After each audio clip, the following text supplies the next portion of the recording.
যুগে যুগে বেশিরভাগ সময় এই তরুণরা যখন আন্দোলন করেছে, এই আন্দোলন সংগ্রামের পরে তরুণরা ঘরে ফিরে গেছে। এইবারই প্রথমবারের মতো আমরা দেখলাম যে তরুণরা তাদের রাজনৈতিক হিস্সা দাবি করেছে, যে রাজপথে যে তরুণ ছিল সে এখন সংসদে। তো এটা কিন্তু আমাদের জন্য একটা বড় প্রাপ্তির জায়গা। আমরা এটা রিয়ালাইজ করি কিনা যে এই যে রাজপথ থেকে সংসদ, যেই আন্দোলনকারী তরুণরা, এই গণঅভ্যুত্থানে অংশগ্রহণকারী তরুণরা, এটা এইবারই প্রথম এবং বাংলাদেশের ইতিহাসে প্রথম। কিন্তু এবং আমরা একটা রাজনৈতিক দল আকারে হাজির হতে পেরেছি, এটা একটা বড় গুরুত্বপূর্ণ ব্যাপার।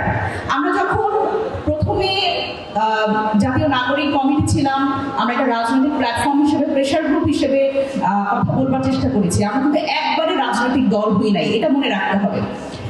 একবারে যেরকম রাজনৈতিক আমরা দল হই নাই, তার মানে যখন আমাদের যারা বর্ষিয়ান রাজনীতিবিদ যারা বলে যে আমরা ক্ষমতার লোভে আমরা এই আন্দোলন থেকে একটা রাজনীতিতে এসেছি, ক্ষমতার লোভে আমরা বিক্রি হয়ে গেছি, নানা ধরনের নেতিবাচক কথা বলে, কিন্তু তাদের আসলে আমরা বলতে চাই যে আমরা কিন্তু একবারে রাজনৈতিক দল গঠন করি নাই।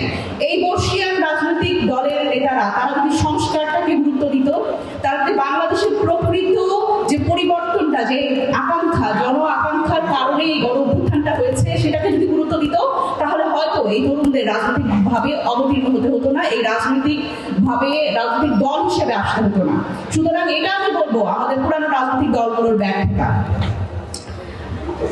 আমার একটা বিষয় যেটা আজকে খুব গুরুত্বপূর্ণ, সেটা হচ্ছে আমাদের রাষ্ট্রপতি শাহাবুদ্দিন চুপ্পু, যিনি আওয়ামী লীগের মনোনীত রাষ্ট্রপতি ছিলেন এবং যে এই হাসিনার পায়ে সালাম কেন দিচ্ছে না এই চিন্তায় তার ঘুম আসতো না। সেই রাষ্ট্রপতি এতদিন বলবৎ ছিল এবং আজকে সে পদত্যাগ করেছে এবং তার কারণ হিসেবে বলেছে যে তিনি গুরুতরভাবে অসুস্থ। এখন বিষয়টা হচ্ছে এটা ভালো, উনি 5 মাস পরে, বিএনপি সরকারের 5 মাস পরে উনি অসুস্থ হয়েছেন। আমরা জানি এটা, এগুলো আমরা বুঝতে পারি যে বিএনপি সরকার চাইলে 5 মাস আগেও তিনি অসুস্থ হতে পারতেন এবং পদত্যাগ করতে পারতেন। এই চালাকি আমরা বুঝে গেছি, আর এইটার জন্যই আসলে এই বর্ষিয়ান রাজনীতিবিদরা আমাদের পছন্দ করেন না, কারণ আমরা এই চালাকিগুলো করতে পারি। কেন 5 মাস পরে এই শাহাবুদ্দিন চুপ্পু অসুস্থ হলেন এবং পদত্যাগ করলেন, এটা কি আপনারা জানেন? দেখেন, এই যে তত্ত্বাবধায়ক সরকার ব্যবস্থা যে আবার ফেরত এসছে, এবং সেটা কিন্তু এই পঞ্চদশ সংশোধনী, যেটা হাইকোর্টের রায় অনুযায়ী আবার ফেরত এসছে, সেই হিসেবে আগামী নির্বাচনের সময় যাতে করে এই বিএনপির দলীয় রাষ্ট্রপতি থাকে, সেই কারণেই শাহাবুদ্দিন চুপ্পুকে দিয়ে এই 5 মাস কাটানো হয়েছে। সুতরাং আমরা বলছি যে আগামী নির্বাচনটাকে মাথায় রেখে এই শাহাবুদ্দিন চুপ্পুকে তারা 5 মাস রেখেছে। এবং দেখেন, তাহলে আপনার বুঝতে হবে যে বিএনপি আসলে কোন রাজনীতিটা করছে, সে আসলে সেই ক্ষমতায় টিকে থাকার রাজনীতিটাই করছে। এবং এই সংস্কারের কথা যে বলি আমরা ছাড়া, আমরা একমাত্র আমি দেখি এখন এনসিপি ছাড়া আসলে আন্তরিকভাবে এই সংস্কারগুলো কেউ চায় না। আমরা বলেছিলাম রাষ্ট্রপতি, এই নতুন রাষ্ট্রপতি আমরা আর বাংলাদেশে চাই না, কিন্তু আমরা কি দেখছি? আমরা আগামী যে রাষ্ট্রপতি আসছে, এই বিএনপির দলীয় রাষ্ট্রপতি যিনি আসবে, তিনিও তো আসলে নির্বাচিত রাষ্ট্রপতি হবে না। অথচ আমরা জুলাই সনদে কি বলেছি জানেন? আমরা বলেছি যে রাষ্ট্রপতি নির্বাচনের মাধ্যমে হতে হবে। কিভাবে নির্বাচনের মাধ্যমে হবে?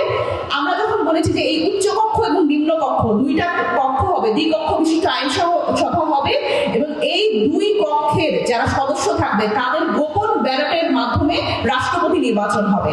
কিন্তু দেখেন, এই সংস্কারটা যদি প্রথমেই বিএনপি শপথটা ভঙ্গ না করতো, প্রথমেই সংস্কার পরিষদের যে শপথটা, সেই শপথটা যদি নিত, তাহলে কিন্তু এই দ্বিকক্ষ বিশিষ্ট আইনসভা করা সম্ভব হতো এবং এই রাষ্ট্রপতি, এই সেই পুতুল রাষ্ট্রপতির মতো আরো একটি নতুন আমরা পুতুল রাষ্ট্রপতি পেতে যেতাম না। আমরা হয়তো রাষ্ট্রপতির কার্যকারিতা আরো বাড়ানো দেখতে পারতাম হয়তো সরকারের ইচ্ছাই রাষ্ট্রপতির ইচ্ছা। এখন যেরকম হয়, সরকারের কথাই রাষ্ট্রপতির কথা, সরকার যা মনে করবে সেটাই আসলে রাষ্ট্রপতি মনে করে। এই যে পুতুল একটা রাষ্ট্রপতি, সেটা আমাদের আর দেখতে হতো না। সুতরাং আমরা যেটা মনে করি সেটা হচ্ছে যে বাংলাদেশে এই সংস্কারগুলো হতে দেয় না এই পুরনো রাজনৈতিক দলগুলো এবং পুরনো এই বর্ষিয়ান রাজনীতিবিদরা। আমার মনে হয় রাজনীতিতেও একটা রিটায়ারমেন্ট প্রসেস দরকার। যারা এই সংস্কার